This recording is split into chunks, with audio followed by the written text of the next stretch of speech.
কেমন হচ্ছে ভোট? খুব শান্তিপূর্ণ ভোট হচ্ছে। মানে আমার ওয়ার্ডখানা মনে হয় না আমাদের এই বেহালা পূর্বে কোনো ওয়ার্ডে কোনো প্রবলেম হয়েছে, কোনো ঝামেলা হয়েছে। শান্তিপূর্ণভাবে মানুষ ভোট দিচ্ছে, কারণ মানুষ একটা আতঙ্কে আছে। কারণ আপনারা দেখেছেন যে নভেম্বর মাস থেকে যেভাবে এসআইআর এর যে ঝামেলা মানুষকে বহন করতে হয়েছে, তাদের ট্রাইব্যুনাল ফর্ম ফিল আপ করা থেকে আরম্ভ করে আবার মানুষকে হিয়ারিংয়ের লাইনে দাঁড়াতে হয়েছে। বিশেষ করে বয়স্ক মানুষকে 8 ঘন্টা 9 ঘন্টা 10 ঘন্টা লাইনে দাঁড়িয়ে বা সেকেন্ড হিয়ারিং, তো মানুষ তার জবাব ভোট বাক্সতে দিয়ে দেবে।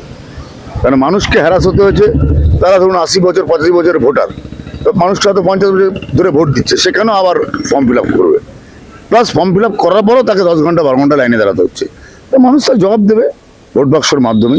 এই যে ক্ষোভ, এই যে মানুষের জ্বালা যন্ত্রণা, এই যে 4 মাস ধরে মানুষকে ইয়ে করতে হয়েছে, তারপর আমার কাছ থেকে যারা যারা ডোমিসাইল নিয়ে গেছে, আর যারা যারা আমার কাছ থেকে ডোমিসাইল নিয়েছে সবার নাম ভোটে লিস্টে উঠে গেছে, কিন্তু অনেকে হয়তো জানে না, অনেকে খবর পায়নি, তারা নিতে পারেনি, তার তো নামগুলো বাদ গেছে না।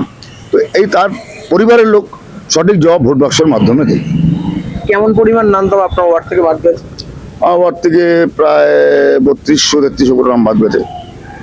আর আপনার পার্শ্ববর্তী ওয়ার্ড 123 নম্বর ওয়ার্ডের বিজেপি যে ক্যান্ডিডেট, তিনি নাকি গিয়ে লাইনের মধ্যে ভোটের প্রচার করছিল, তৃণমূল পক্ষ থেকে এই মুহূর্তে শুভাশিস চক্রবর্তী এসেছিলেন, কথা বলে গেলেন, কি বলবেন? আরে কি বলবো, ওদের কাছে এইটা ছাড়া আর আছেটা কি? কোনো তো উন্নয়ন করেনি। 14 সালে তো ফ্রেমে এসছে বিজেপি বাংলায়, 14 সালে একটু ফ্রেমে এসছে, তো তারা তো শুধু মিথ্যে কথাই বলে গেছে। 15 লাখ টাকা ব্যাংকে ঢোকাবো, সরকারি চাকরি দেবো, তো মানুষ আর মিথ্যে কথা নিতে পারছে না, মানুষ উন্নয়ন দেখেছে।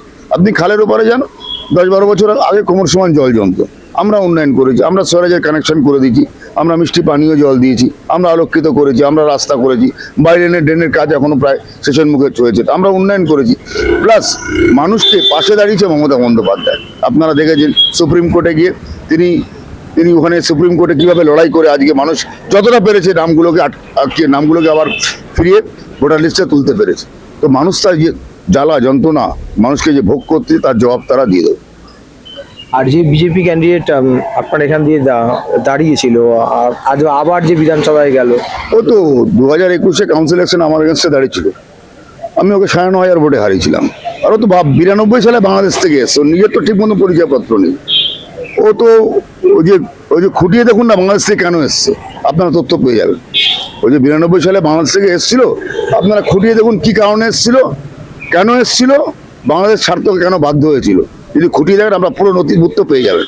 ওই সালটা যে সালে এসছে আপনারা খোঁজ নিয়ে দেখুন। অত আমরা ওইসব বিজেপির ক্যান্ডিডেট কান্দি না, সাথে 9,500 ভোটে আমি হারিয়েছি। তো ও জানে যেখানে ওই এরা তো মানুষের তো উন্নয়ন করেনি, ভাবছে যে ভোটের লাইনে দাঁড়িয়ে যদি মানুষকে বলি তাহলে মানুষ ওকে ভোট দেবে। আরে মানুষ তো যাকে ভোট দেবে মানুষ ঠিক করে রেখেছে, মানুষ উন্নয়নকে ভোট দেবে। আর এই যে জ্বালা যন্ত্রণা আজকে 4 মাস ধরে যে ভুগতে হয়েছে এসআইআর এর লাইনে দাঁড়ার কারণে, মানুষকে যে টেনশন দিয়েছে, মানুষকে যে কষ্ট দিয়েছে, তার জবাব তারা ভোট বাক্সে দিয়ে দেবে। এখন অবধি কত পার্সেন্টেজ ভোট করলে? নিয়ার অ্যাবাউট 79% to 80% এখন অব্দি আমাদের এখানে ভোট হয়ে গেছে। 124 নম্বর ওয়ার্ড 153 বেহালা পূর্বের অন্তর্গত। পৌরপিতার সঙ্গে কথা বলে নিলাম এবং ইতিমধ্যে প্রায় 80% ভোট হয়ে গেছে এখানে, এবং মানুষ আরো ভোটের লাইনে দাঁড়িয়ে আছে। অর্থাৎ 6টার সময় যে ভোটদান শেষ হওয়ার কথা, সেই ভোটদান মানুষের যে ভিড় এবং স্লো ভোটিং যে বারবার অভিযোগ আছে, তার পরিমাণে কখন শেষ হয় সেই দিকেই নজর রাখতে হবে।